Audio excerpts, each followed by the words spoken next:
بسم اللہ الرحمن الرحیم۔ السلام علیکم ورحمۃ اللہ وبرکاتہ۔ الحمد للہ وحدہ والصلاة والسلام علی من لا نبی بعد۔ شعبان المعظم کا مہینہ گامزن ہے۔ شعبان کا مہینہ در حقیقت رمضان المبارک کے تیاری کا مہینہ ہے۔ جناب رسول اللہ صلی اللہ علیہ وسلم کا معمول یہی تھا کہ شعبان ہی سے آپ رمضان المبارک کی تیاریوں کے اندر مصروف عمل ہو جایا کرتے تھے۔ جناب رسول اللہ صلی اللہ علیہ وسلم کا یہ معمول تھا کہ آپ رمضان المبارک کے بعد سب سے زیادہ شعبان کے مہینے کے اندر روزہ رکھتے تھے۔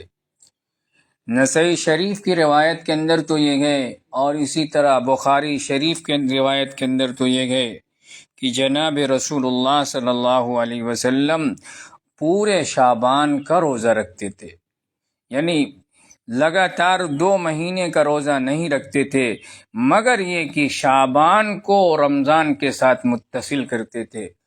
تو گویا کہ جناب رسول اللہ صلی اللہ علیہ وسلم رمضان المبارک کی تیاریوں کے اندر شعبان کے مہینے سے ہی مصروف عمل ہو جایا کرتے تھے۔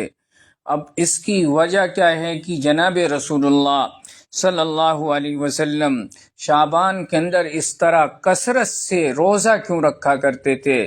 تو ایک صحیح حدیث کے اندر جو نسائی شریف کے اندر ہے، اس صحیح حدیث کے اندر یہ بات ہے کہ جناب رسول اللہ صلی اللہ علیہ وسلم سے دریافت کیا، حضرت اسامہ بن زید رضی اللہ تعالیٰ عنہ نے جناب آقا مدنی سرکار دو عالم صلی اللہ علیہ وسلم سے دریافت کیا، قلت یا رسول اللہ لم ارک تصوم شهرا من الشهور ما تصوم من شعبان، قال ذلك شهر يغفل الناس عنه بين رجب ورمضان، وهو شهر ترفع فيه الأعمال إلى رب العالمين، فأحب أن يرفع عملي وأنا صائم، رواہ النسائی۔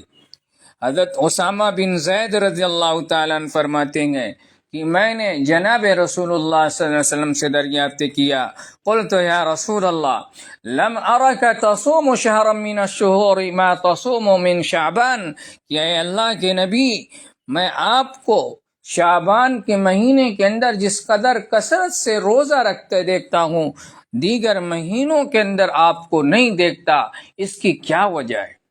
یعنی شعبان کے اندر آپ کثرت سے روزہ کیوں رکھتے ہیں؟ رمضان کے بعد سب سے زیادہ آپ شعبان کے اندر روزہ کیوں رکھتے ہیں؟ اس کی کیا وجہ ہے؟ تو جناب رسول اللہ صلی اللہ علیہ وسلم نے ایک وجہ جو بیان کی ہے، وہ وجہ یہ بیان کی، ذالک شہر یغفل الناس عنہ بین رجب و رمضان، کہ یہ وہ مہینہ ہے جس سے لوگ غافل ہیں جو رمضان اور رجب کے درمیان ہے، یعنی وہ مہینہ شعبان کا مہینہ ہے۔ اور روزہ رکھنے کی وجہ کیا بیان کی جناب رسول اللہ صلی اللہ علیہ وسلم؟ آقا نے فرمایا وَهُوَ شَهْرٌ تُرْفَعُ فِيهِ الْآمَالُ إِلَى رَبِّ الْعَالَمِينَ، کہ وہ بابرکت مہینہ ہے، وہ مہینہ ہے جس مہینے کو رمضان کے پڑوس ہونے کا شرف ہے۔ اللہ فرماتے ہیں جناب رسول اللہ صلی اللہ علیہ وسلم ترفع فیہ الاعمال الی رب العالمین، جس میں اعمال کو رب العالمین کے بارگاہ کے اندر پیش کیا جاتا ہے، ترفع فیہ الاعمال الی رب العالمین فانا احب ان یرفع عملی وانا صائم، اور یہ میری تمنا ہے، میری یہ خواہش ہے، میں یہ چاہتا ہوں کہ اللہ کے دربار کے اندر جب میرے نام اعمال کو پیش کیا جائے تو میں روزے کی حالت کے اندر ہوں، کیونکہ اعمال کی پیشی جو ہوتی ہے وہ 3 پیشی ہوتی ہے۔ ایک تو یومیہ پیشی، روزانہ کی پیشی، فجر کی نماز کے بعد جو رات کے اندر جو فرشتے مقرر ہوتے ہیں، جن کی ڈیوٹی ہوتی ہے، وہ فجر کی اذان کے بعد، فجر کی نماز کے بعد جو ہے وہ آسمان پر جاتے ہیں، اور اسی طرح عصر کے بعد جو ہے جو فرشتے دن کے اندر مقرر ہوتے ہیں وہ اللہ کے بارگاہ کے اندر جاتے ہیں اور بندوں کے اعمال کو پیش کرتے ہیں۔ یہ یومیہ پیشی ہے۔ اور اس کے بعد ہفتہ واری پیشی، ہفتے کے اندر 2 دن، دوشنبہ